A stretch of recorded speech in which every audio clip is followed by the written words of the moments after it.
Merci Rebecca, merci à l'équipe de Louange. Comment allez-vous ce matin? Bien. Ok. La majorité, en tout cas ceux que j'entends, disent qu'ils vont bien. Peut-être que tu ne vas pas bien ce matin, peut-être juste c'est la fatigue, peut-être qu'il y a des problèmes.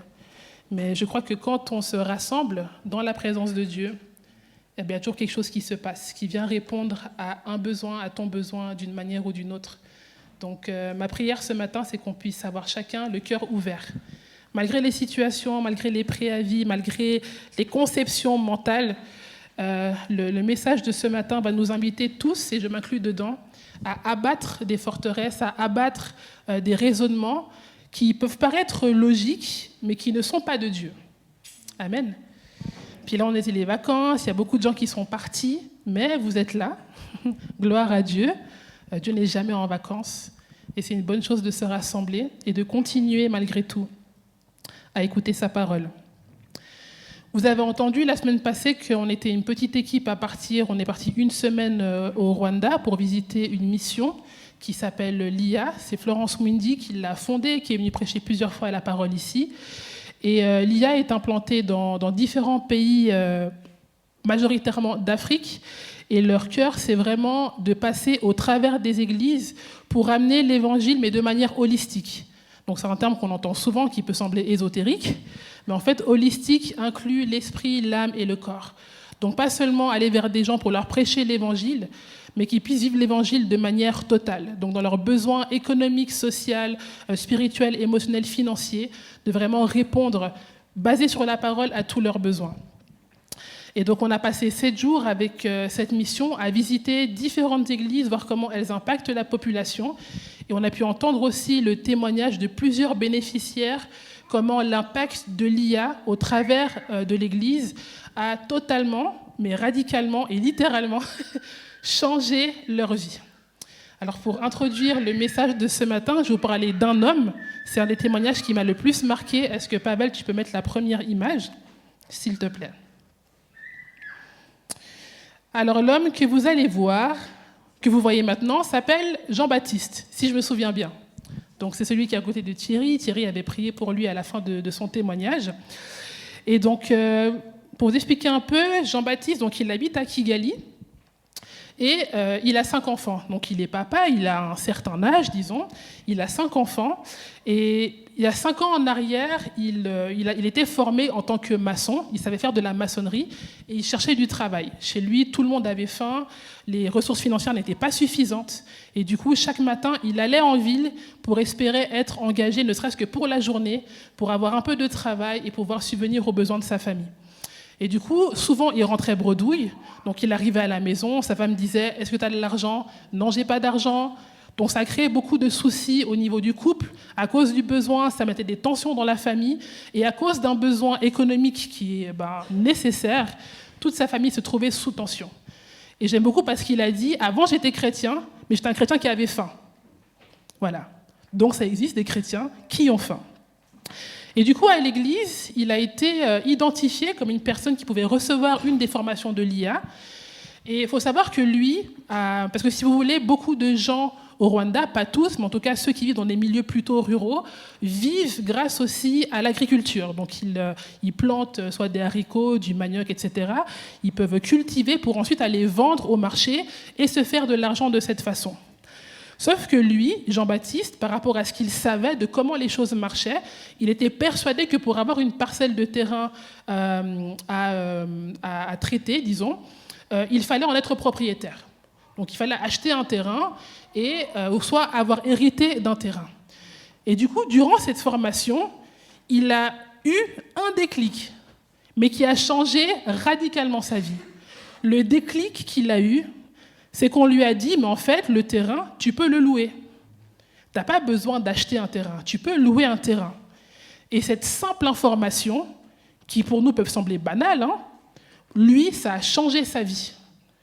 Par rapport à ce qu'il connaissait de son environnement, ce qu'on lui avait appris, pour lui, ce n'était pas possible. Et du moment où il a su qu'il pouvait louer un terrain, l'Église lui a prêté 50 000 francs rwandais, ce qui équivaut à peu près à 50 francs. Donc ici, ça peut paraître peu pour acheter un terrain, n'est-ce pas? Mais en tout cas, là-bas, à son niveau, c'est possible. Donc l'Église lui a prêté 50 000 francs rwandais, il a acheté un terrain, loué, pas que je me trompe. Il a loué un terrain, un de ses enfants avait reçu une chèvre de la part de l'Église, le fumier de la chèvre sert comme engrais aussi pour l'agriculture, et donc au début quand il a commencé à à planter dans sa parcelle de terre, il réussissait à faire des récoltes de 50 kilos en tout, de tout ce qu'il récoltait. 50 kilos. Et en 5 ans, il est passé de 50 kilos à 200 kilos. Ce qui est énorme. Et là, vous voyez, derrière chez lui, il a une vache maintenant. On ne voit pas, mais il y a un veau, il a 3 chèvres, et si je me rappelle bien, quelques poules. Donc en 5 ans, grâce à une information, toute sa famille n'est plus dans le besoin. Il peut payer l'école, l'assurance. Avec ses récoltes, il peut en vendre une partie, en garder une partie pour pouvoir manger. Et puis, il a appris aussi à faire de l'épargne. Donc, du coup, même quand la vente se passe moins bien, il sait qu'à la maison, on a toujours en stock de quoi manger. Et ça, grâce à une seule information qu'il a reçue. Donc, il savait ce qu'il savait. Et ce qu'il savait, c'est la réalité, ce n'était pas faux. Et c'est vrai qu'au Rwanda, il y a des gens qui ont des propriétés qui, grâce à ça, peuvent simplement continuer à produire des produits, avoir des produits de la terre, mais ils ne savaient simplement pas qu'ils pouvaient la louer. Et du coup, c'est un peu une image que je vais utiliser ce matin pour nous faire comprendre que nous, en tant que citoyens du royaume, on vit dans une réalité, on sait ce qu'on sait par rapport à notre expérience, on a peut-être aussi une connaissance de Dieu qui parfois est très limitée. Mais c'est comme si des fois, on ne connaît pas vraiment toutes les lois du royaume. Et des fois, ça nous limite un peu. Et il suffit d'un déclic, une parole, une information pour totalement changer radicalement notre vie. Ce matin, on va aborder plusieurs textes pour prendre des niveaux différents. Et on va commencer par un texte qui va nous donner quelques clés pour comprendre quelle est la pensée, j'ai envie de dire, de Dieu. Parce que Dieu n'est pas dans la logique humaine. Il peut l'utiliser, mais ce ne sont pas ses principes. Les principes de Dieu sont souvent paradoxaux à la logique humaine. Amen. Ok. Alors le texte qu'on va lire ce matin, c'est dans Juge 7, les versets 7 à 1.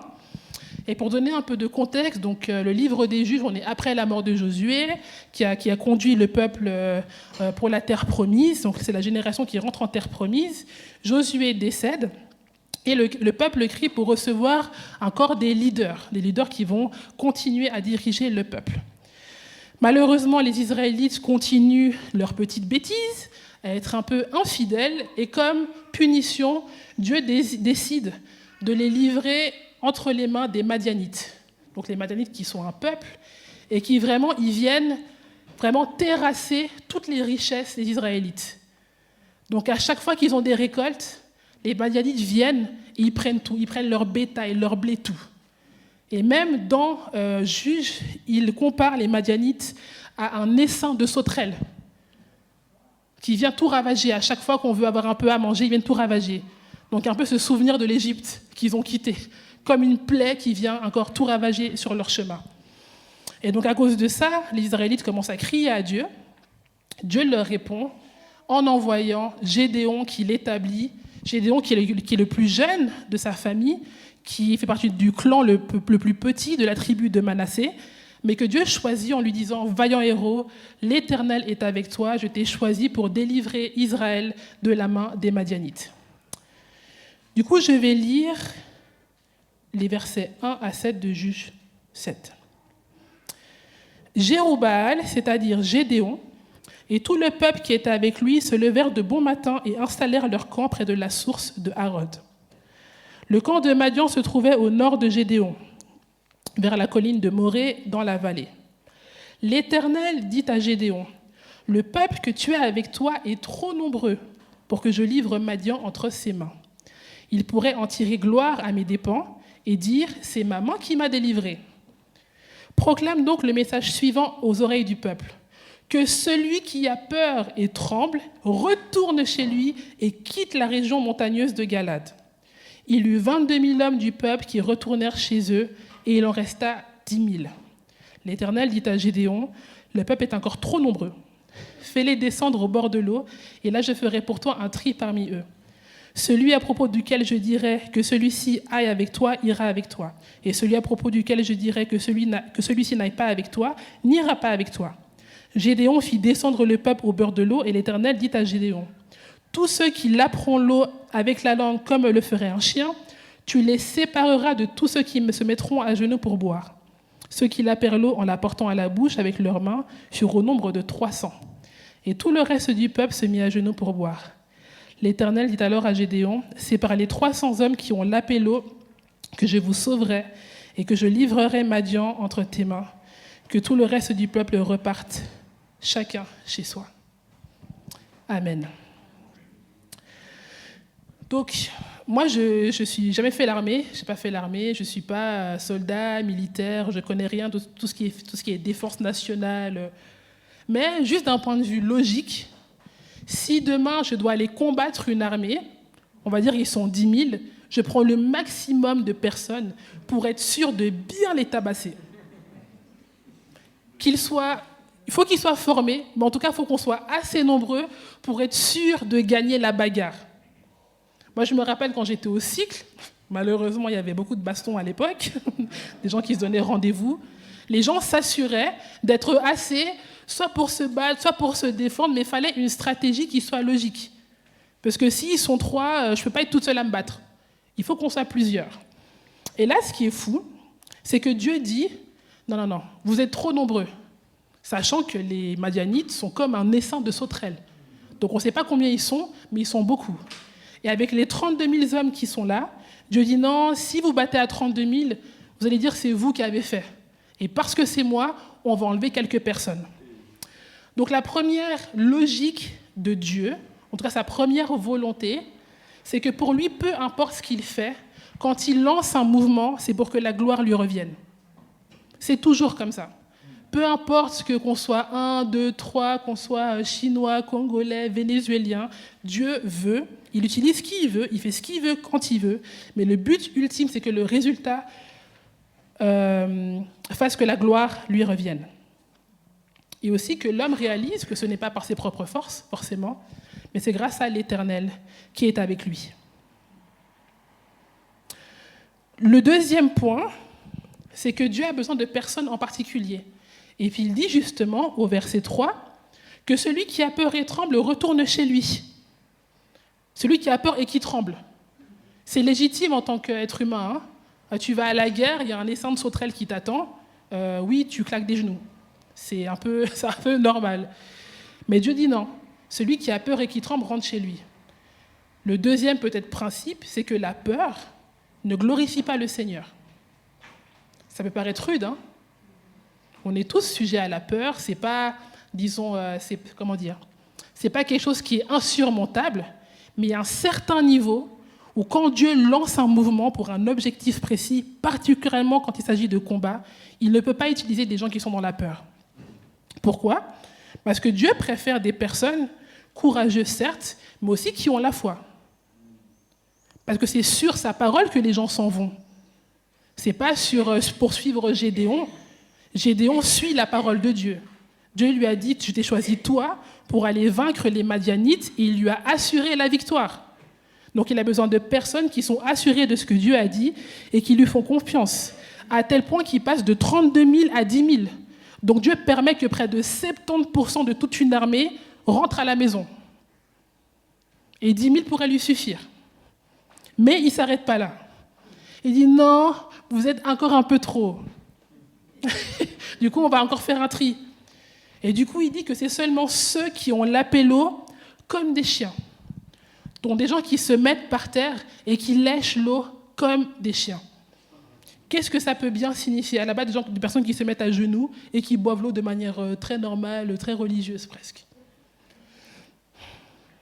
Dieu a besoin, quand il lance un mouvement, de personnes qui sont prêtes à quitter leur confort. Comme on dit à la guerre comme à la guerre. Il n'y a pas de lit, il n'y a pas de 5 étoiles, il n'y a pas de all-inclusive, il n'y a pas de matelas. C'est soit tu lapes l'eau, soit tu rentres chez toi. C'est rude, hein ? Mais Dieu a besoin d'hommes et de femmes aujourd'hui, je l'ai dit aussi, qui sont prêts à abandonner leur confort, même quand ils voient que les circonstances ne sont pas favorables. Parce que finalement, les 300 qui sont là, ils ont vu la dizaine de milliers qui est partie. Ils disent, c'est nous là les 300, on va aller bagarrer contre l'essaim de sauterelles. Ok. Bon, comme il a dit à Gédéon, va avec la force que tu as. Nous, on va laper l'eau. On n'a pas besoin de boire des litres et des litres. Essayez une fois de laper l'eau chez vous. Mettez un peu d'eau sur votre table et voyez si vous êtes vraiment après refait d'avoir pris ce peu d'eau. On arrive à boire très peu d'eau quand on lape l'eau. Tout ça pour dire que Dieu n'est pas dans la logique humaine. Il veut que la gloire lui revienne. Il a besoin de gens qui sont courageux, qui ont foi en lui, et des personnes qui sont prêtes à abandonner leur confort, qui sont prêts aussi à vivre quelque chose de nouveau. Parce que pendant 7 ans, ils sont habitués à se faire tabasser tous les jours. Et des fois, la souffrance peut devenir un confort aussi. On a l'habitude de souffrir. De toute manière, encore la moisson va arriver, on va encore se faire voler, et laisser tomber. Et dit non, si tu veux un changement dans ta vie, si tu veux que ma gloire se manifeste, il va falloir sortir aussi de ton confort et me laisser agir en ta faveur. Amen. Ok. Un des versets que Rebecca a cité au début, c'est dans Ésaïe 55. Je relis juste les versets 8 et 9, où il est dit, « En effet, vos pensées ne sont pas mes pensées, et mes voix ne sont pas vos voix, déclare l'Éternel.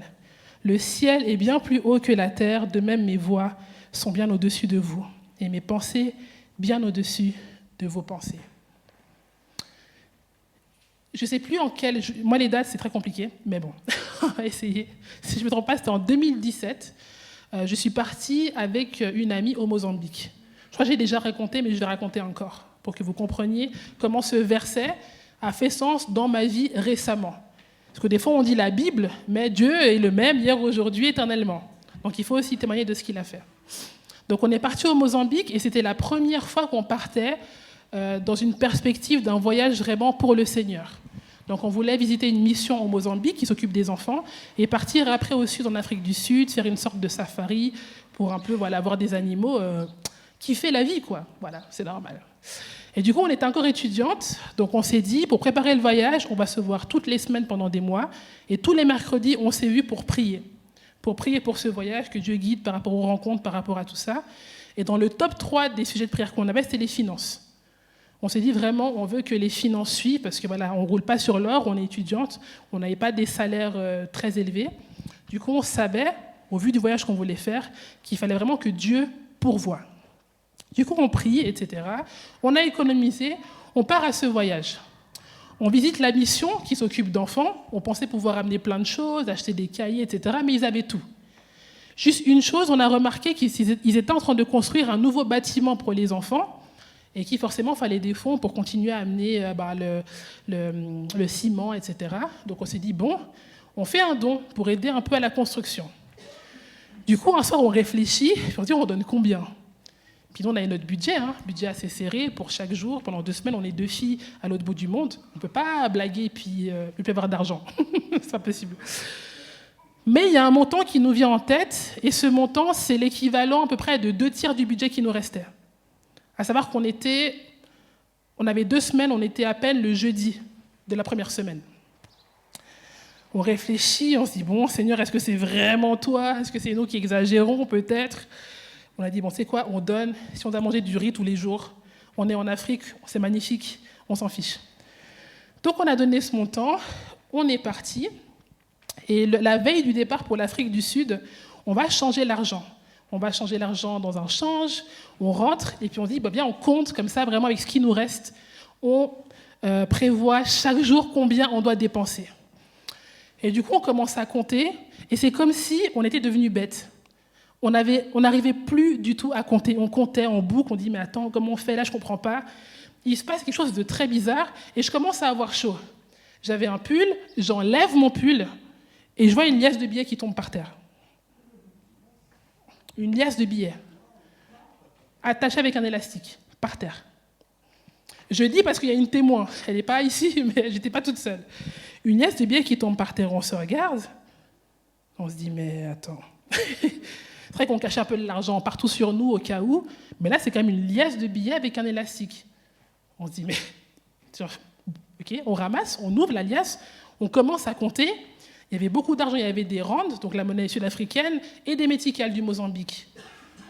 Et on compte, il y avait beaucoup d'argent, et puis on devient de plus en plus bête.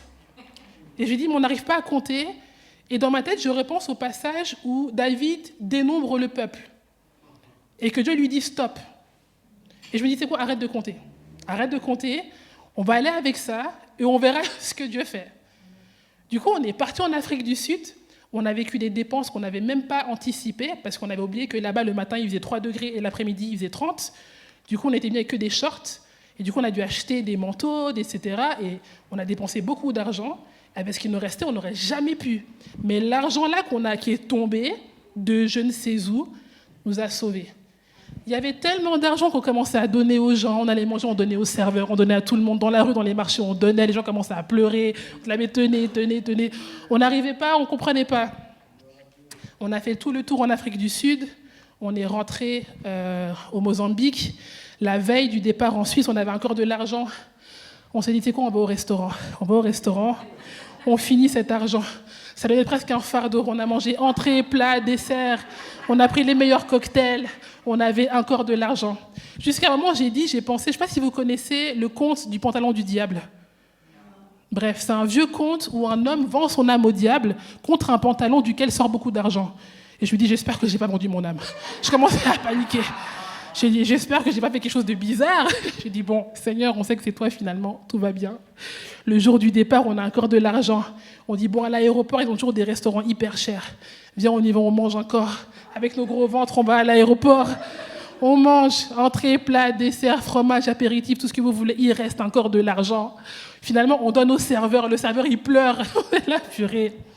Jusqu'aujourd'hui, frères et sœurs, j'ai gardé 10 rands. Je suis rentrée avec de l'argent de l'Afrique du Sud. Et j'ai encore de l'argent de Doha parce qu'on est passé par le Qatar. On a encore mangé là-bas. Jusqu'à aujourd'hui, j'ai gardé comme témoignage de l'argent.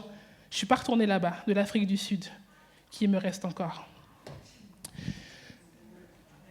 Par rapport à notre prière, on aurait pu se dire, bon, on a prié, ok, on va compter l'argent, peut-être que Dieu va permettre qu'on ait assez pour chaque jour, ou que quelqu'un nous donne de l'argent, ou qu'il se passe quelque chose. On n'aurait jamais pensé qu'alors qu'on était dans la chambre et que j'enlève mon pull, une liasse de billets tombe par terre.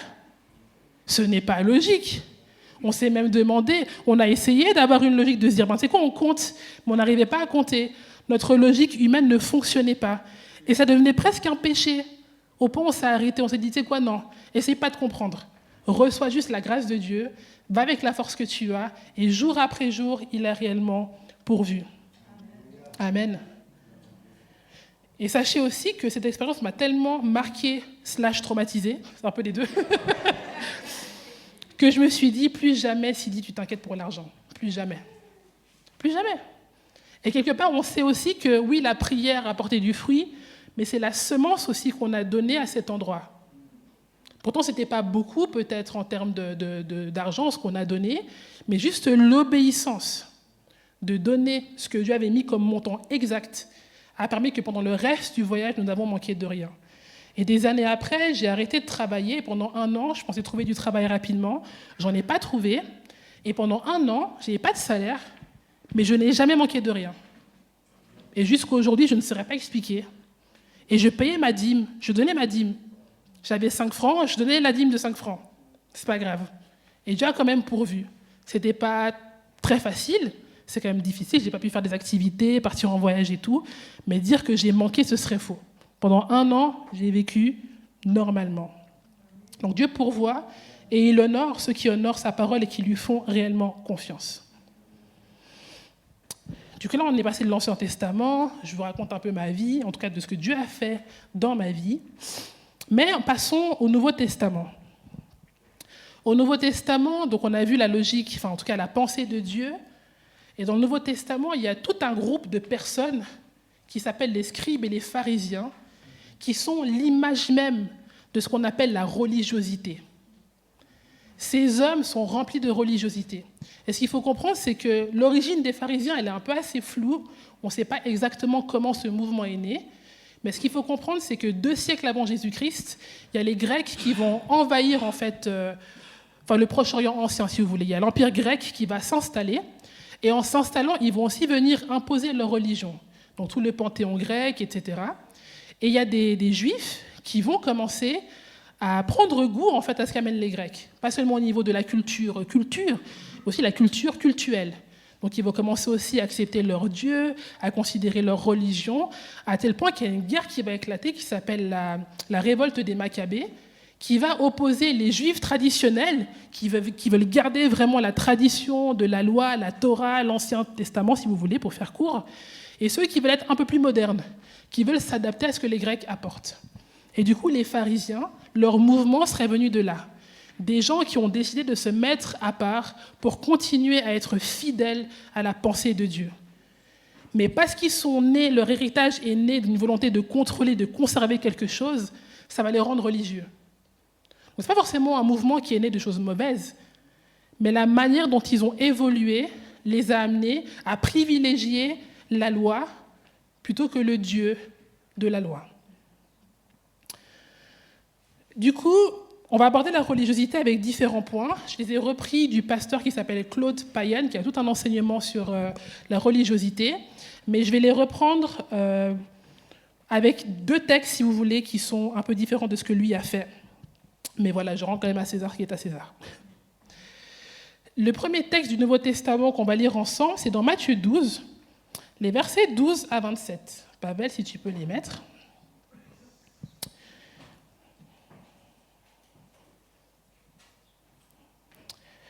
Matthieu 12, versets 22 à 27. Alors on lui amena donc à Jésus un démoniaque, aveugle et muet. Et il le guérit de sorte que le muet parlait et voyait. Toute la foule étonnée disait, « N'est-ce point là le fils de David ?» Les pharisiens, ayant entendu cela, dirent, « Cet homme ne chasse les démons que par Belzébul, autrement dit Satan, prince des démons. » Comme Jésus connaissait leurs pensées, il leur dit, « Tout royaume divisé contre lui est dévasté, et toute ville ou maison divisée contre elle-même ne peut subsister.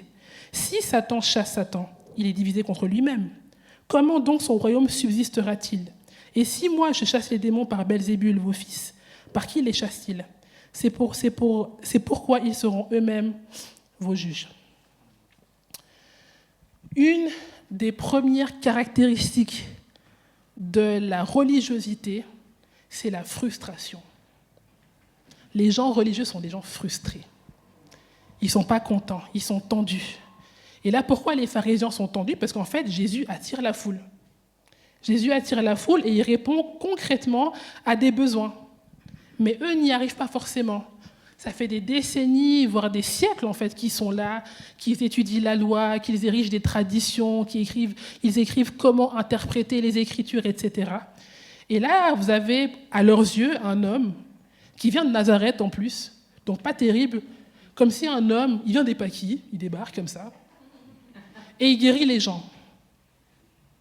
Les aveugles voient, les muets peuvent parler, et ça les frustre. Et au fond, au lieu de glorifier ce que Dieu est en train de faire, en fait, il le compare littéralement à l'œuvre de Satan. Ce qui pourrait être compris comme un blasphème en soi. Donc, une des premières caractéristiques de la religiosité, c'est la frustration. Et ce qui est pervers avec la frustration, c'est que ça génère comme une perte de sagesse, à tel point qu'ils n'arrivent même pas à reconnaître l'œuvre de Dieu. Ils sont tellement dans la volonté de plaire aux hommes, d'attirer aussi la foule, d'être un peu comme le centre de l'intention, qu'ils sont plus dans la crainte des hommes, plus que dans la crainte réelle de Dieu. Le deuxième aspect que nous montre cette histoire aussi par rapport à la religiosité, c'est que la religiosité est un déséquilibre et c'est aussi une bêtise. Ces gens, ces pharisiens précisément, sont déséquilibrés, un peu, sans vouloir les insulter. Parce qu'ils voient, ils rencontrent le Messie, ils voient que cet homme impose les mains, que l'homme est guéri, et eux, ce qu'ils voient, c'est l'œuvre de Satan, au point de le comparer à Belzébul. Donc ils ne savent pas discerner, leur esprit est troublé, et ils voient comme les choses à l'envers. Et par volonté de nuire, parce que c'est leur but, ils veulent nuire à Jésus, ils veulent nuire à son œuvre, il faut un raccourci énorme. Comment on peut comparer l'œuvre de quelqu'un qui amène la guérison, la restauration à celle de Satan ? Et c'est un peu comme les enfants. Les enfants aussi, des fois, sont frustrés. Quand on les engueule, des fois, ils répondent, ils sont là, « Ah, mais c'est parce que t'es méchante !» Voilà, c'est tout. Ils n'osent pas admettre la correction. Donc, ils font des raccourcis immenses. « Non, je ne suis pas méchante. Tu as fait quelque chose de mal qui n'est pas bien, donc je te corrige parce que je t'aime. » Mais eux, ils sont frustrés. Donc, ils répondent avec ce qu'ils ont dans les tripes pour essayer de blesser. Donc, ne vous inquiétez pas, les enfants ne sont pas méchants, je ne suis pas contre les enfants. Ce n'est juste un exemple, j'ai été enfant moi aussi. Voilà. Donc, voilà une première histoire où on voit comment les pharisiens viennent perturber, et avec cet esprit religieux, parce que c'est un esprit, ce n'est pas juste une mentalité, c'est vraiment spirituel, c'est une mauvaise influence qui est aussi une caractéristique typique du diable. Parce que le diable est frustré. Il vient pour égorger, voler et détruire. Et c'est ce qu'ils font. Ils voient quelque chose de beau arriver, ils veulent voler la joie des gens qui voient le miracle s'accomplir. Imaginez cet homme-là qui vient, peut-être depuis des années, il est là, il est dans une galère pas possible. Il se fait guérir. Et qu'est-ce qu'on dit? Non, peut-être tu as été délivré par Satan. Pardon? Comment c'est possible? Deuxième courte histoire, toujours dans Matthieu, on avance un petit peu. Matthieu 15, versets 1 et 9, c'est la slide suivante. Où il est dit: « Alors des pharisiens et des scribes vinrent de Jérusalem auprès de Jésus et dirent: « Pourquoi tes disciples transgressent-ils les traditions des anciens? Car ils ne se lavent pas les mains quand ils prennent leur repas. » Il leur répondit: « Et vous, pourquoi transgressez-vous le commandement de Dieu au profit de votre tradition? Car Dieu a dit: honore ton père et ta mère, et celui qui maudira son père ou sa mère sera puni de mort. Mais vous, vous dites: celui qui dira à son père ou à sa mère: ce dont j'aurais pu t'assister est une offrande à Dieu, n'est pas tenu d'honorer son père ou sa mère. Vous annulez ainsi la parole de Dieu au profit de votre tradition, hypocrite. Ésaïe a bien prophétisé sur vous quand il a dit: ce peuple m'honore des lèvres, mais son cœur est éloigné de moi. C'est en vain qu'il m'honore en enseignant des préceptes qui sont des commandements d'hommes. » Bien répondu, Jésus. Un des troisièmes aspects de la religiosité, c'est l'agressivité. Il est dit au verset 1, des pharisiens et des scribes vinrent de Jérusalem auprès de Jésus. Moi, je me suis dit, c'est quand même particulier. Je me suis demandé en fait où était Jésus à ce moment-là. Parce qu'il vint depuis Jérusalem. Mais quand on remonte à quelques chapitres, on se rend compte que Jésus, en fait, il est à Génézareth. Et Génézareth, c'est un pays, un endroit qui est au nord-ouest de la mer de Galilée. Est-ce que tu peux mettre le slide suivant, qu'on ait une idée du trajet qui a été fait? Donc, Génézareth, c'est tout en haut, Jérusalem, c'est tout en bas. OK? Ça veut dire, et j'ai calculé, Google Maps nous dit que pour aller de Génézareth à Jérusalem, ça prend 38 heures à pied. Aujourd'hui, c'est beaucoup, n'est-ce pas? C'est 160 km à peu près, minimum. Donc c'est l'équivalent de Genève-Berne à pied. Donc il y a des scribes et des pharisiens qui ont fait 38 heures de route pour venir dire à Jésus: pourquoi tes disciples ne se lavent pas les mains selon notre tradition? Aujourd'hui, on appelle ça du harcèlement. Donc tu te déplaces de l'autre bout de la Suisse, ou plutôt d'Israël, pardon, pour venir me reprocher que mes disciples ont les mains sales selon ta tradition. Et ça, c'est typique d'un esprit religieux.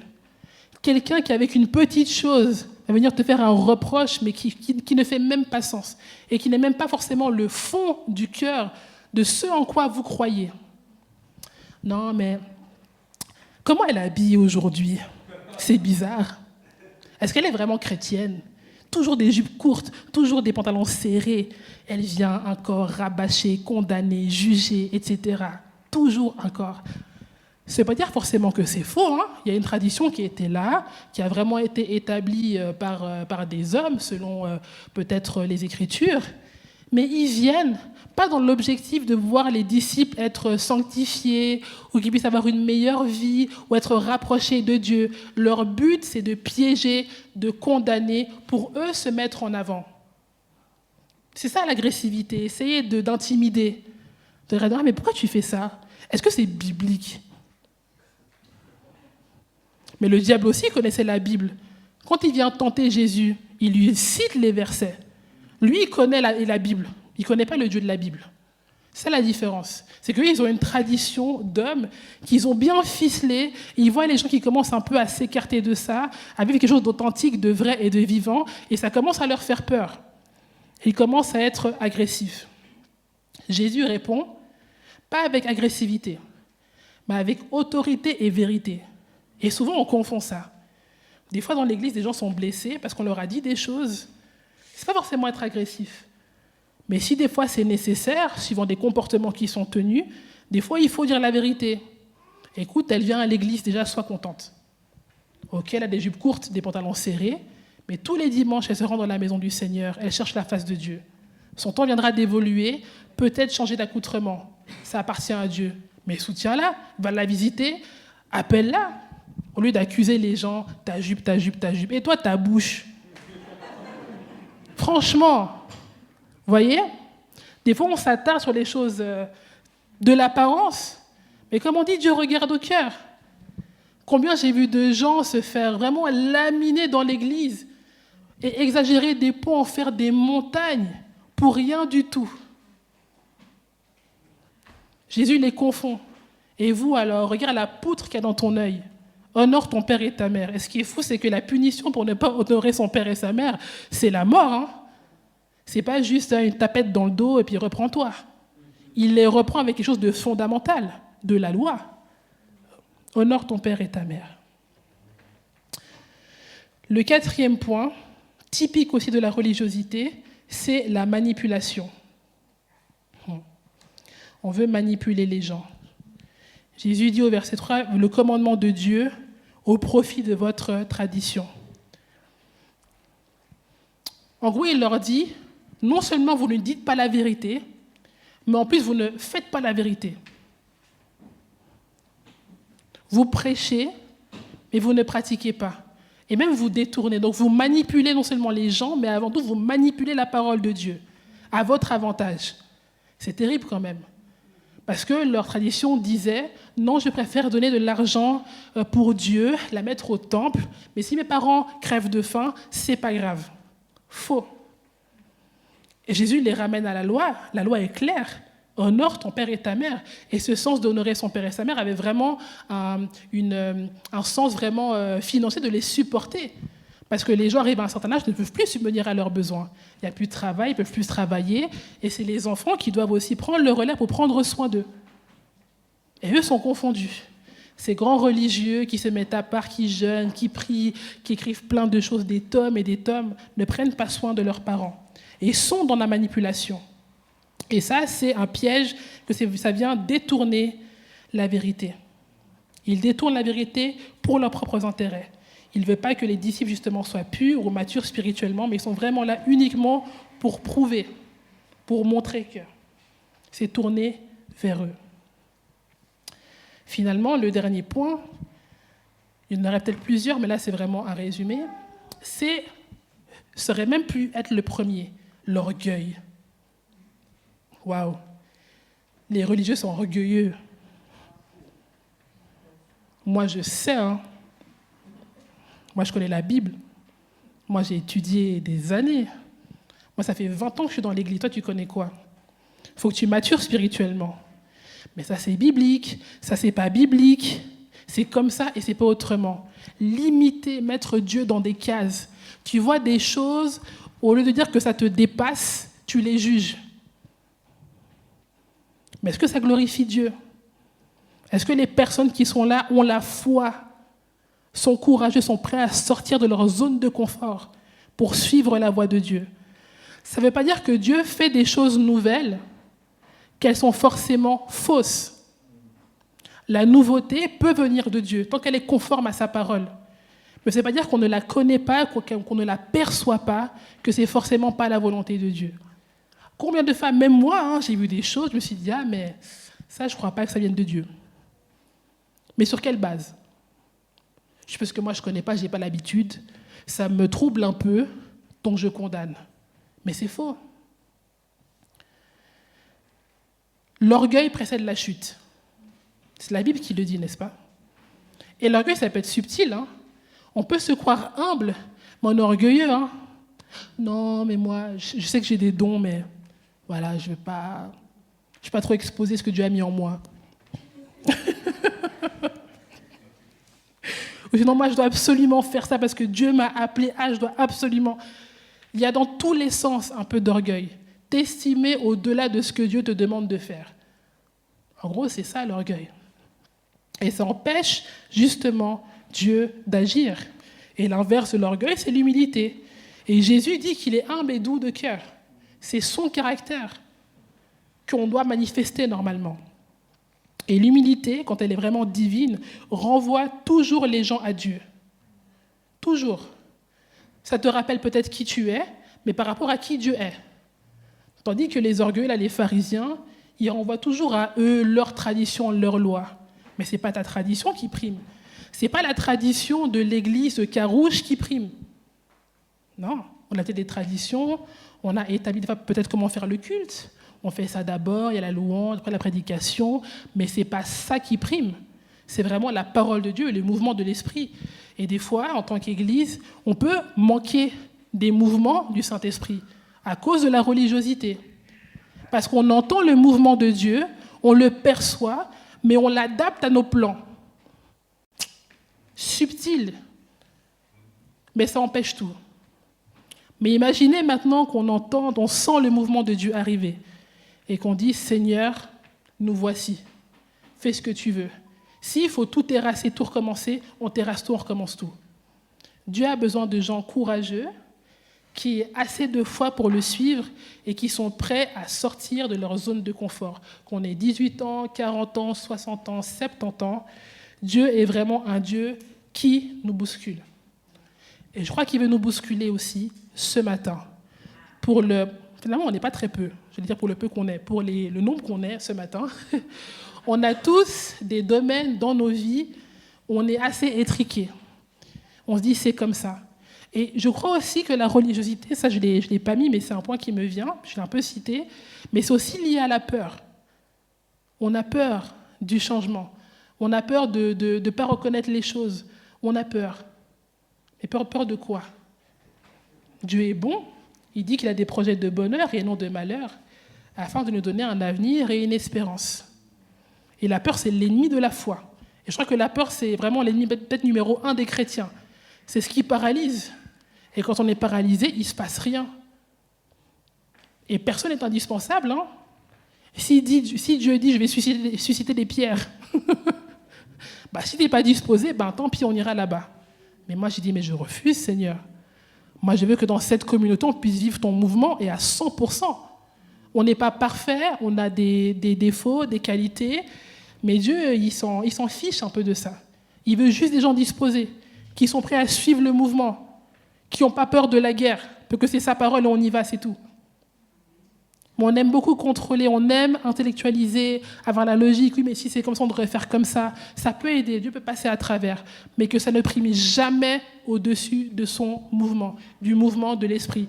Sinon, nous risquons de passer à côté de ce qu'il veut faire. Une personne religieuse est une personne charnelle qui se croit spirituelle. C'est terrible, hein? C'est pour ça que c'est un piège. C'est se croire spirituel alors qu'on est charnel. Les pharisiens sont sûrs, ils sont sincères certainement aussi.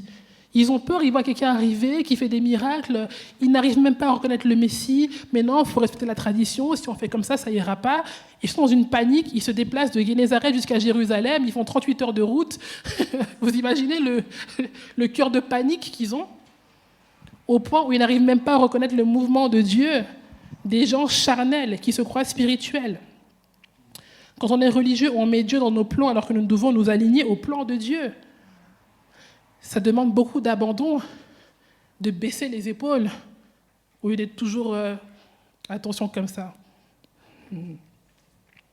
Comme j'ai dit, il y a des degrés pour chacun.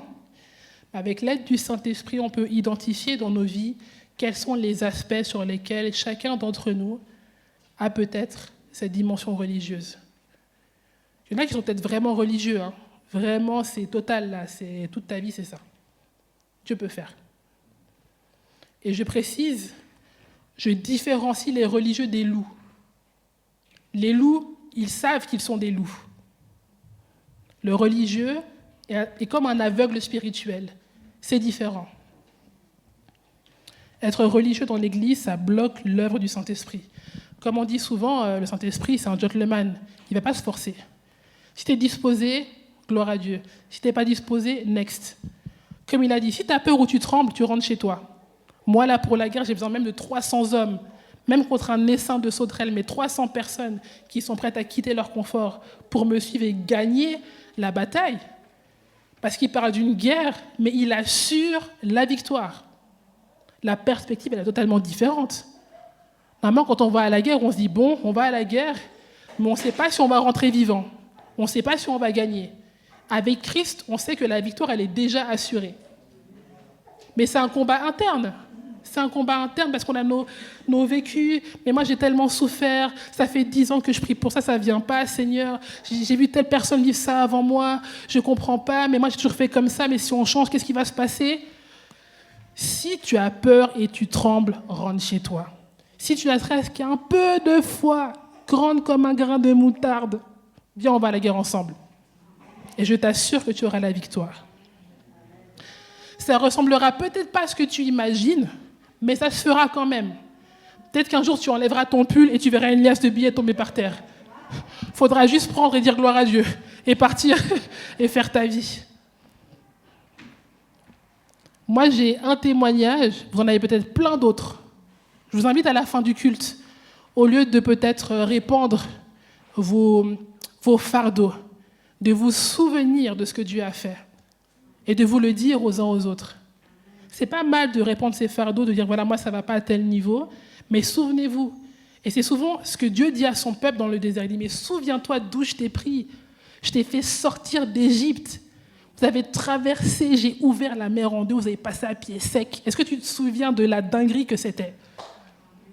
Et maintenant tu dis non, mais est-ce que le mois prochain je vais réussir? Mais est-ce que tu te souviens de ce que j'ai fait quand tu as enlevé ton pull? Si j'ai fait ton... Non, Dieu est trop fort. Dieu est le plus fort. Amen.